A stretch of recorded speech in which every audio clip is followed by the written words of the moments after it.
segunda aula do 13º módulo. Sejam bem-vindos, bem-vindas, queridos e amados alunos do curso Mater Dei de Teologia Bíblico-Doutrinal. Nós já estamos na segunda aula do 13º módulo, mais 3 módulos e vamos terminar o nosso curso de Teologia. Então vamos começar hoje falando sobre o Tratado de Demonologia. Serão 3 aulas. É a continuação do Tratado de Angelologia, porque os demônios nada são do que anjos decaídos. Então nós vamos estudar isso hoje profundamente. Mas como sempre antes das nossas aulas, nós iniciamos pedindo a Deus as graças necessárias para nosso entendimento, para nosso conhecimento. E assim, como água no nosso coração, no terreno do nosso coração, possa fazer frutificar, germinar, frutificar essa palavra de Deus em nossa vida, para a nossa santificação, para louvor e glória de Deus. Em nome do Pai, do Filho e do Espírito Santo. Amém. Senhor Deus, fazei que nós, vossos filhos, que buscamos conhecer mais os vossos ensinamentos, cresçamos na nossa fé e no vosso conhecimento, para que possamos adorar-vos e amar-vos como vós mereceis. Por nosso Senhor Jesus Cristo, vosso Filho, na unidade do Espírito Santo. Amém.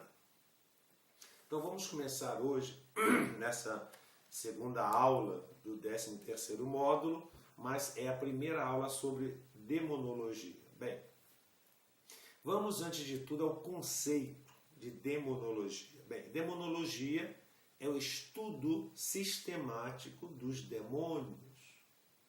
Quando envolve os estudos dos textos bíblicos, é considerado um ramo da teologia.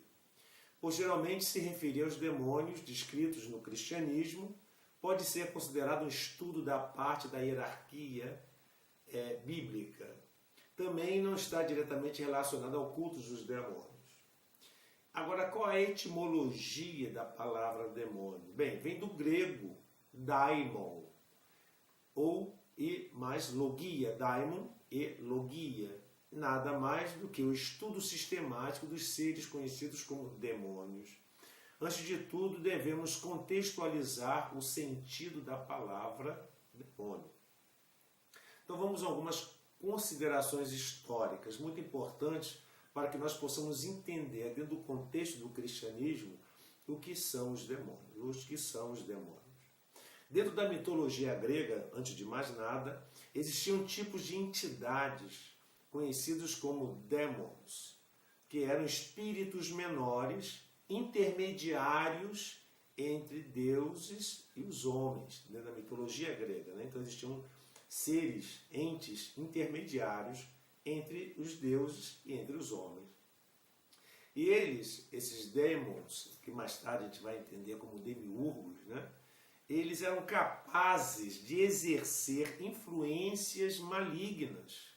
Cacodemos, Cacodemos quer dizer seres intermediários maus. Caco quer dizer mal.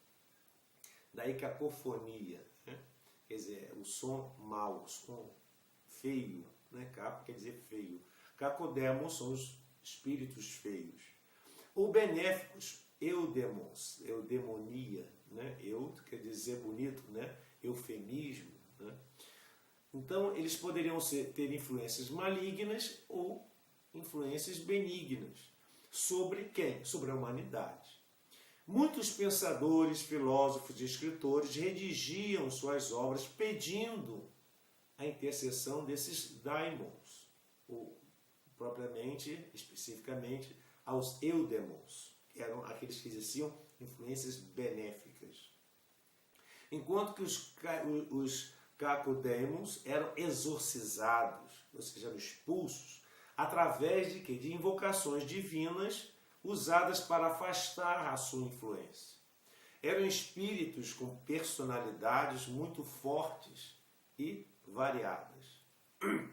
Com os hebreus se tornando um povo nômade, ou seja, que não se fixava geograficamente em algum lugar, e passando a vagar pelo mundo em busca de sua terra prometida, eles se depararam, os hebreus, com inúmeros povos rurais e tribais que tinham cultura politeísta, ou seja, adoravam vários deuses, com os quais tiveram diversos atritos sociopolíticos. Então, os hebreus, nessa caminhada errática que eles tinham pela Palestina, eles encontraram povos que eram povos que não eram hebreus, mas que possuíam uma cultura politeísta, e isso criou conflito sociopolítico com eles, né?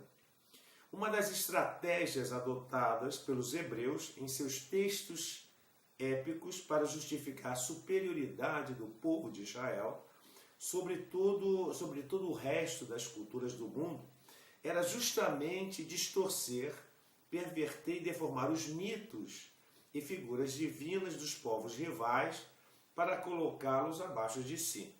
Este foi o princípio, digamos assim, da demonologia. Isso é visivelmente observável ao nos depararmos com as descrições dos deuses, como Baal, o deus Amon, Astaroth, dentro do prisma judaico. Esta forma de inferiorização foi perceptivelmente herdada pelo cristianismo, que é uma religião oriunda, filha do judaísmo. Os demônios estiveram presentes dentro do cristianismo de forma realmente intensa, desde o princípio de sua teologia, especialmente influenciada pelo maniqueísmo persa. Conforme foi narrado pelos autores do período patrístico, dando, portanto, sentido na vida dos santos e dos mártires.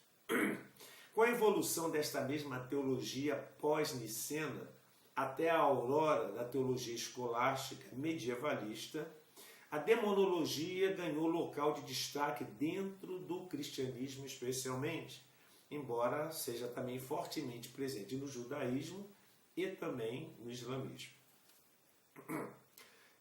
É na Idade Média o ápice da demonologia, historicamente falando. A teologia escolástica deste período era caracterizada por um forte dualismo entre o bem contra o mal. E o foco das igrejas estava nos aspectos manualísticos e punitivos proibitivos. Ou seja, as confissões e penitências eram um grande foco da Igreja Católica. Portanto, a presença de espíritos malignos que tentavam os fiéis e sacerdotes, conduzindo-os ao pecado, era uma constante. Dos relatos de sucubos, incubos, no interior dos mosteiros, que poluíam a castidade, até presente nas justificativas dos mais abomináveis crimes. Agora, independentemente do que fosse, o fato é que a Igreja realmente combatia tais demônios com uma vontade ferrenha. Isso, portanto, gerou duas reações interessantes que contribuíram para o desenvolvimento do estudo da demonologia. Primeiro, a curiosidade do homem em relação ao mal e sua tendência a aderir às trevas, que fez diversos místicos, estudiosos, teólogos e mesmo membros do clero, das cortes e dos campos que desejavam sair das garras da igreja e escreverem diversos grimórios e tratados sobre o tema, podendo-se incluir entre os mesmos um peculiar tratado escrito pelo Papa Honório, um papa praticante da demonolatria.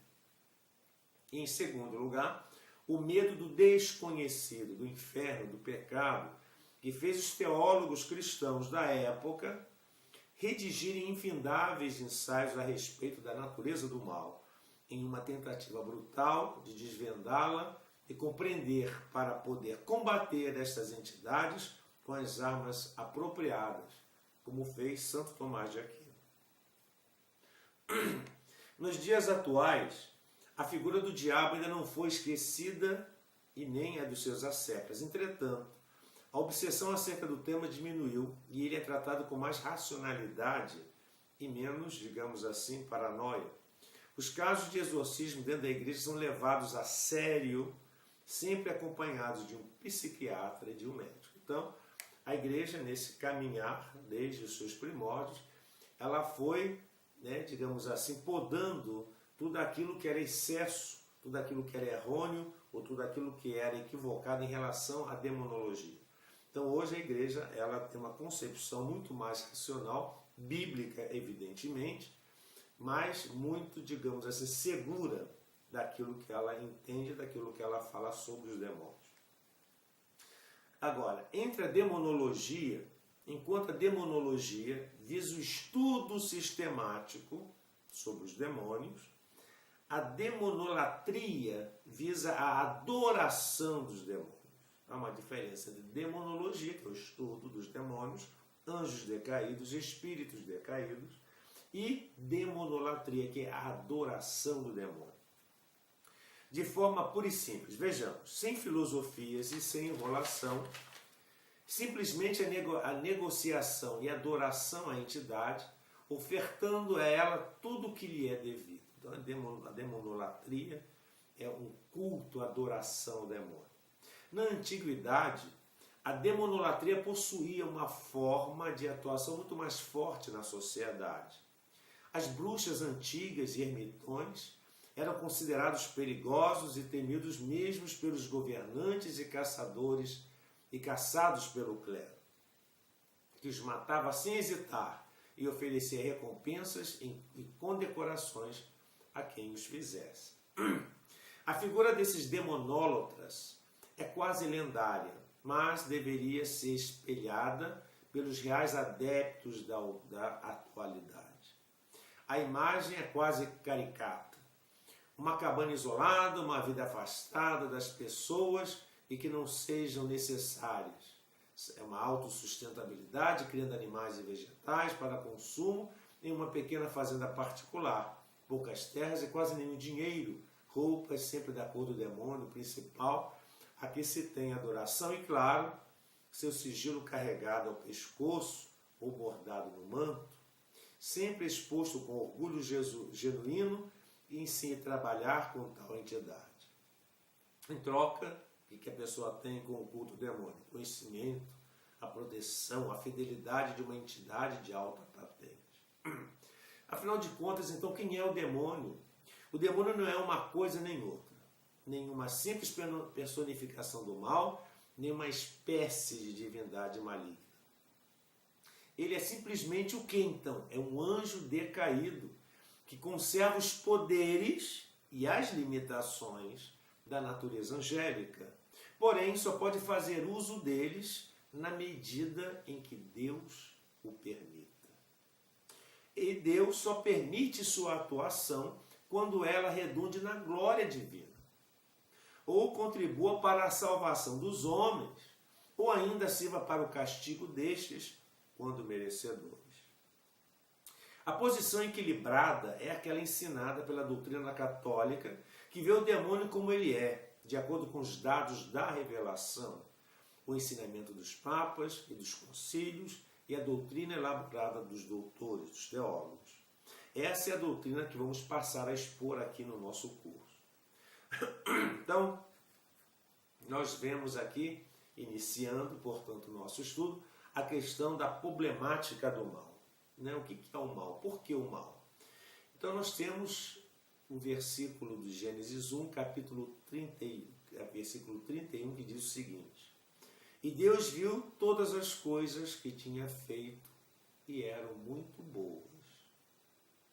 Esse é, digamos, o início do nosso estudo. Vamos sair dessa assertiva de Gênesis 1, versículo 31. E Deus viu todas as coisas que tinha feito e todos eram boas. Ou seja, Deus não criou o mal. Deus criou tudo de bom. Todas as coisas que Deus fez foram coisas boas. Então, qual é a natureza e a origem do mal, já que Deus não criou o mal? Bem, de onde procede o mal? Como se podem conciliar a bondade e a onipotência de Deus com a existência do mal? Se Deus podia impedir o mal e não quis impedir, onde está a sua bondade? E se Deus quer impedir o mal e não o pôde, onde está a sua onipotência? Em ambos os casos, onde está a sua providência? São essas as questões que se levantam. Este foi um dos problemas que mais angustiaram a humanidade em todos os tempos e que só encontra uma solução satisfatória com o cristianismo. Os povos pagãos antigos, oprimidos por duras realidades aparentemente inconciliáveis, de um lado a bondade e a onipotência de Deus, do outro a existência do mal, procurando evitar o absurdo de atribuir a Deus, ou seja, ao ser bom por excelência, a origem do mal, cair em outro absurdo, que é de supor a existência de dois deuses. Um Deus bom, criador de todas as coisas do bem, e do lado um Deus mau, que seria o criador do mal. Essa concepção, conhecida em filosofia como dualismo, é tão absurda como se para explicar a noite e o frio se admitisse a existência de um sol negro e gélido, distinto do sol radioso e quente, fonte do dia e do calor. Como é evidente, é o mesmo e único sol que dá origem ao dia quando nasce e provoca a noite quando ele se esconde, que aquece quando está próximo da terra e faz frio quando dela se afasta. Assim também não é necessário imaginar dois princípios antagônicos, ou seja, dois deuses, para explicar a origem do bem e do mal, ou especificamente a origem do mal. O que é preciso, antes de tudo, é determinar a natureza do mal. Como surgiu o mal, a origem do mal, a essência do mal, para depois indagar a sua origem. O dualismo erra, essa ideia de dois deuses, um do bem e do mal, esse dualismo erra não somente ao conceber duas causas primeiras, contraditórias entre si, para o universo, uma originando o bem e outra o mal, mas também ao tomar o mal como se fosse um ser, uma coisa que existe por si mesma. Ora, como ensinou Santo Agostinho, o mal não tem uma natureza. Aquilo que é chamado mal é mera falta de bem. Isso está no seu livro De Civitate Dei, sobre a cidade de Deus. Ou no dizer de São Tomás de Aquino, na sua Suma Teológica, ele diz o seguinte: nisto consiste a essência do mal, a privação do bem. Então o mal não tem natureza, o mal existe porque há ausência do bem. O mal não é, portanto, uma coisa, e sim uma falta de alguma coisa. Por isso o mal não existe por si mesmo, mas apenas como deficiência, como privação de alguma coisa. Logo, não foi criado por ninguém. Não é, porém, qualquer privação que dá origem ao mal, mas somente a privação de algo que é próprio, necessário por natureza à integridade de um determinado ser. Por exemplo, a privação da capacidade de voar não constitui um mal para o homem, uma vez que não é próprio da sua natureza. Já a privação da vista é um mal para ele, pois enxergar é próprio da natureza humana. De onde procede essa possibilidade de a criatura sofrer a privação do bem, que é própria à sua natureza? Em outros termos, é a raiz primeira, a origem, aquilo que torna possível o mal. Deus fez boas todas as criaturas, porém, nós poderia ter dotado de uma perfeição infinita, absoluta, pois a perfeição absoluta só é possível num ser infinito, ou seja, no próprio Deus. Para fazer criaturas dotadas de uma perfeição absoluta, Deus teria que criar outros deuses, o que é absurdo. Logo, só podia criar seres finitos, limitados, portanto imperfeitos e sujeitos a imperfeições e privações. É nessa limitação inerente à condição de criatura que os filósofos, seguindo Santo Agostinho, veem a raiz primeira do mal. Daí decorre que a única maneira de evitar o mal seria Deus não ter feito a criação, pois toda criatura é necessariamente limitada. O mal, portanto, pode ser considerado sob diversos aspectos, de acordo com a privação a que ele se refere. Se ocorre privação de um bem físico ou da natureza inanimada, temos o mal físico ou natural. Se a privação se refere a um bem moral ou uma perfeição espiritual, estamos diante do mal moral.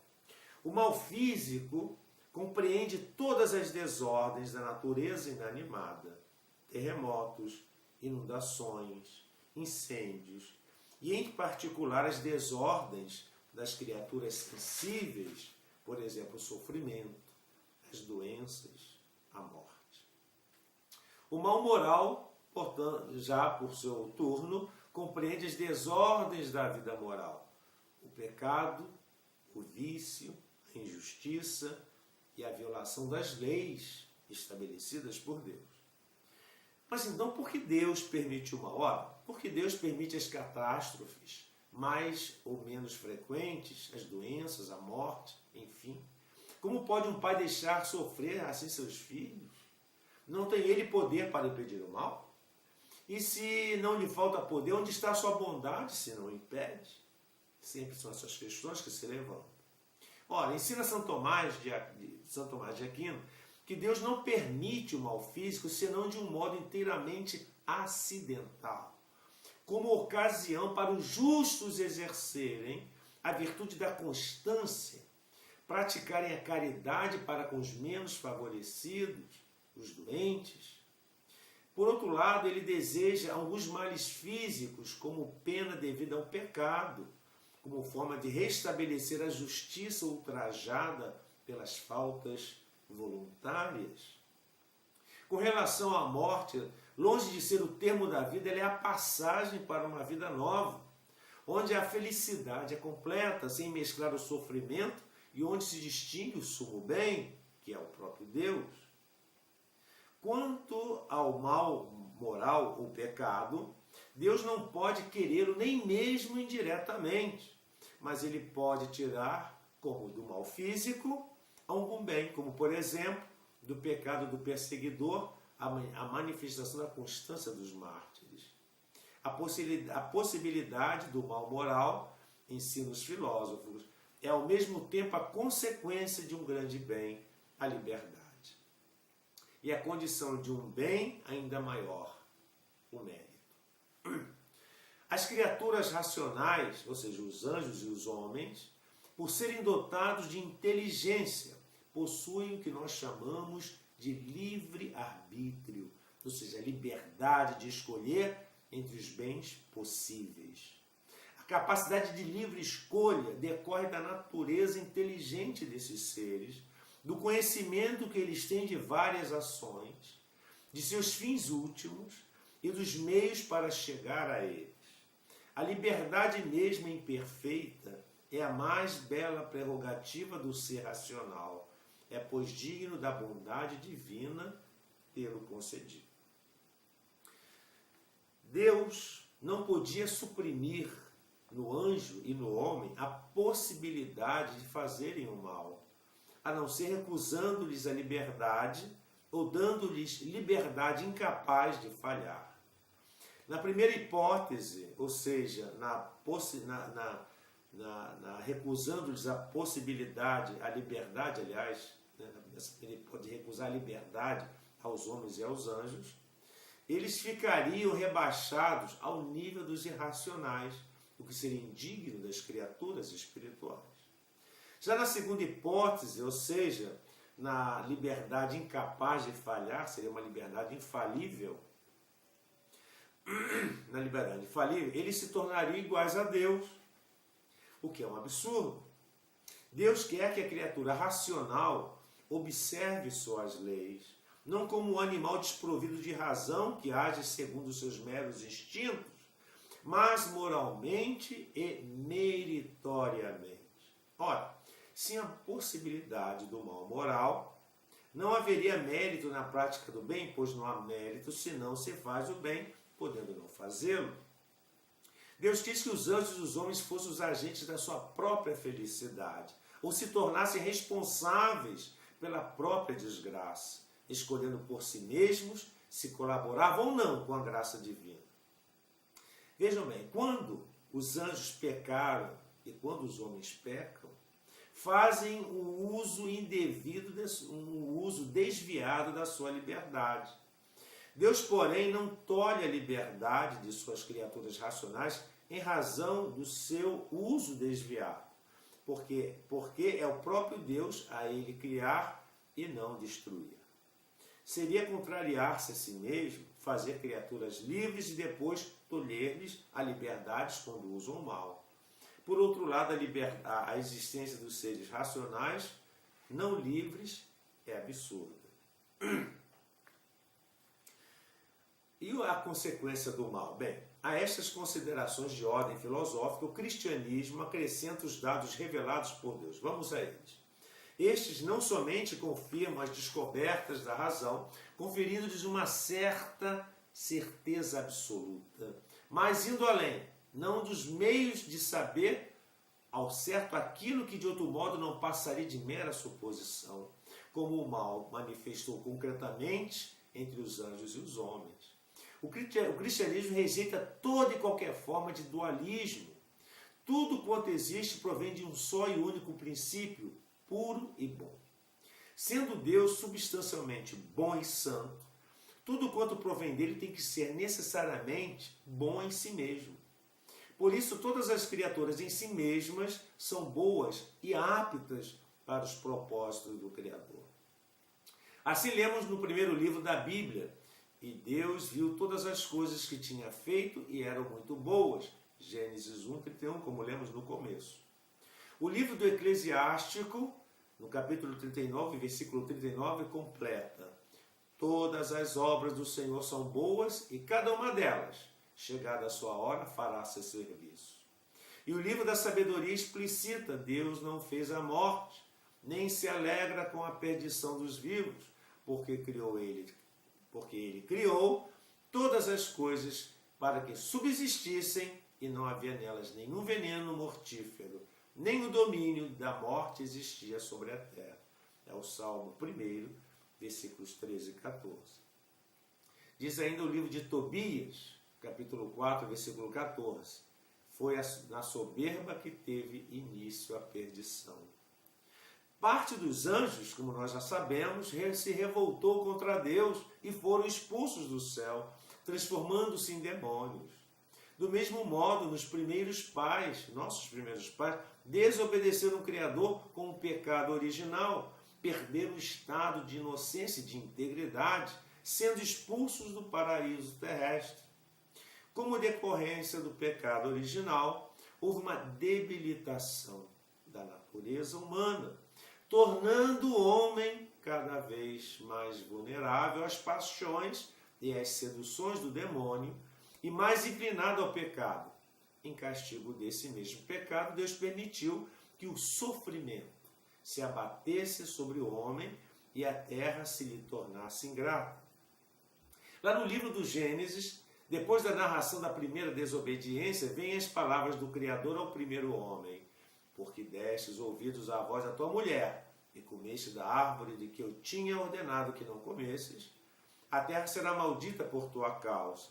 Tirarás dela o sustento com trabalhos penosos todos os dias da tua vida. Ela te produzirá espinhos e abrolhos. Gênesis 3, versículos 17 e 18. E o inspirado autor do Eclesiástico escreve numa alusão ao pecado original: da mulher nasceu o princípio do pecado, e por causa dela é que todos morremos. Eclesiásticos, capítulo 25, versículo 33. O apóstolo São Paulo resume magnificamente essa doutrina sobre o pecado original nos seguintes termos: assim como por um só homem o pecado entrou no mundo, e pela morte, e pelo pecado a morte, assim também a morte atingiu a todos os homens, porque todos pecaram, pois o salário do pecado é a morte. Romanos 5, versículo 12. Em virtude da redenção operada por Jesus Cristo, entretanto, o sofrimento e a morte podem ser aproveitados pelo homem como meio de aperfeiçoamento moral, de santificação. É assim mesmo que o São Paulo exclama: a morte foi tragada na vitória de Cristo. Morte, onde está a tua vitória?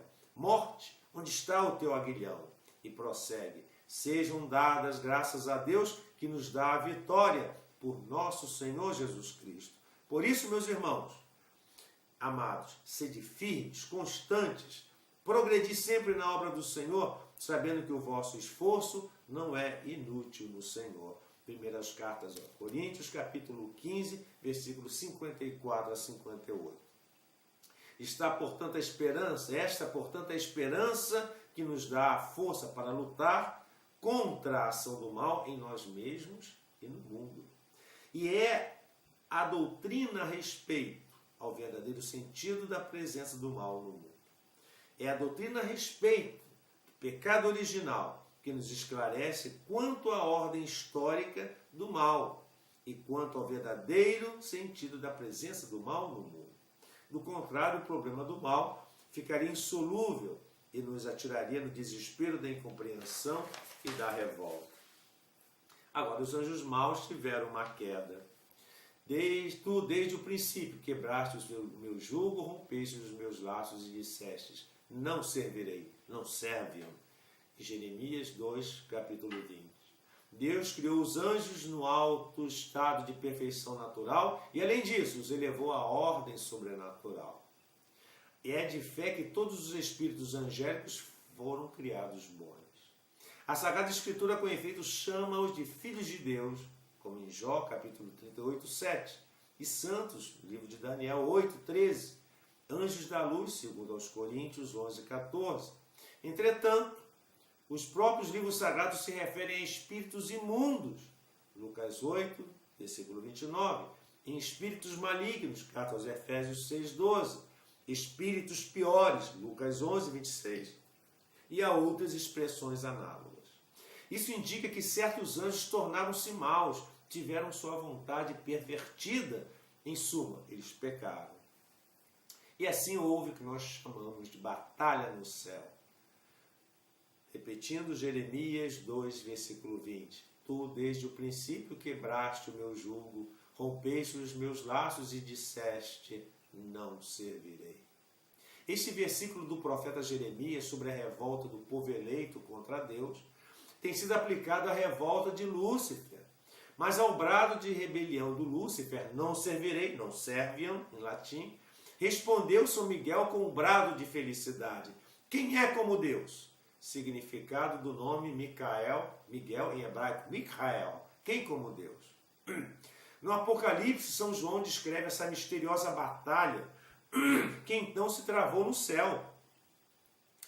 Narra ele: e houve no céu uma grande batalha. Miguel e seus anjos pelejavam contra o dragão, e o dragão com os seus anjos pelejavam contra ele. Porém, estes não prevaleceram, e o seu lugar não se achou no céu. E foi precipitado aquele grande dragão e aquela antiga serpente que se chama Demônio e Satanás, e seduz todo o mundo, e foi precipitado na terra, e foram precipitados com ele os seus anjos. Isso está no livro do Apocalipse, capítulo 12, versículos 7 a 9. O próprio Jesus dá testemunho dessa queda. Eu vi Satanás cair do céu como relâmpago. Isso tem Lucas 10, versículo 18. O demônio foi homicida desde o princípio e não permaneceu na verdade. João 8, 44.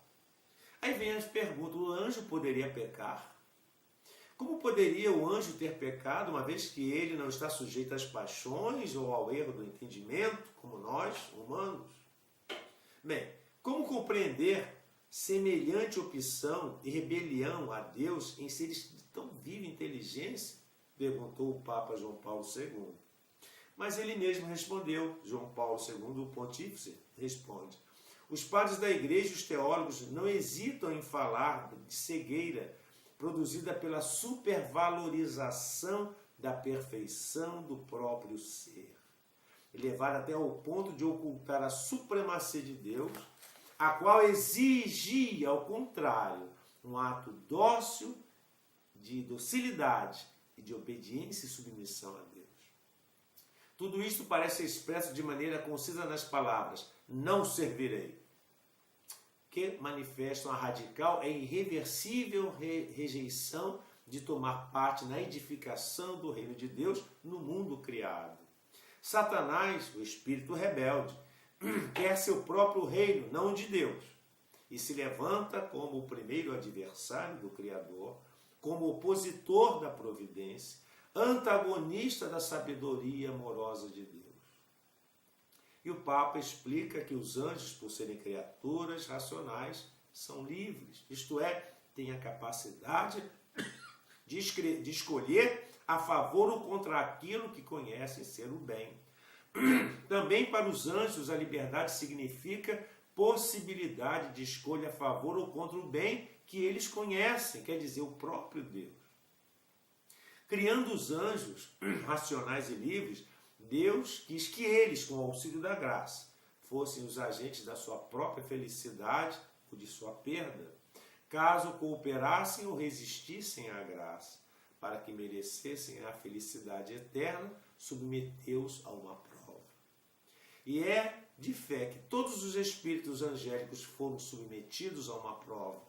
Entretanto, não sabemos qual teria sido essa prova. Os teólogos procuram escogitar qual teria sido essa prova.